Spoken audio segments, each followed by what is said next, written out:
పెట్టాలి, లేకపోతే ఇంత అడ్వర్టైజ్మెంట్ తేవాలి అని బిగినాయి. అప్పుడే ఈ వార్త వచ్చాక ఉదయం అప్పుడేమో యాడ్లు బిగినాయి, వార్త వచ్చాక పేపర్లు అమ్మే సిస్టమ్ బిగినాయింది. ఆ తర్వాత సూర్య అయ్యి వచ్చేటప్పుడు పేపరు కమ్ అడ్వర్టైజ్మెంట్.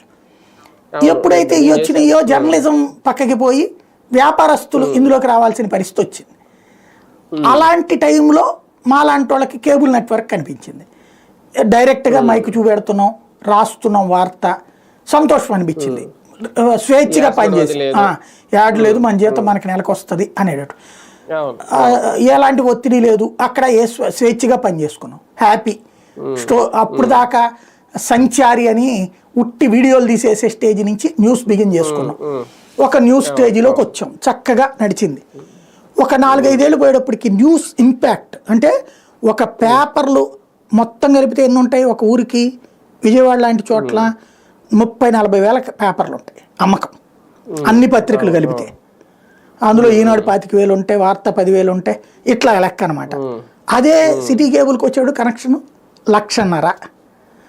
ఇంటికి ఒక్కళ్ళు వీడియో చూసినా, అదే న్యూస్ చూసినా 1,50,000 మంది చూసినట్టు. ఇది 40,000 మంది, ఇది 40,000 మంది కూడా చదవరు. కాబట్టి అదే మాకు ఒక అసెట్.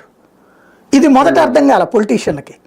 నాలాంటి వాళ్ళం వెళ్ళి ఇంటర్వ్యూలు తీయడం, వార్తలు వేయటం, ఇదంతా చేశాక ఈ ఇంపాక్ట్ ఏంటో అర్థమైంది వాళ్ళకి, ఇన్ఫ్లుయెన్స్ ఏంటనేది.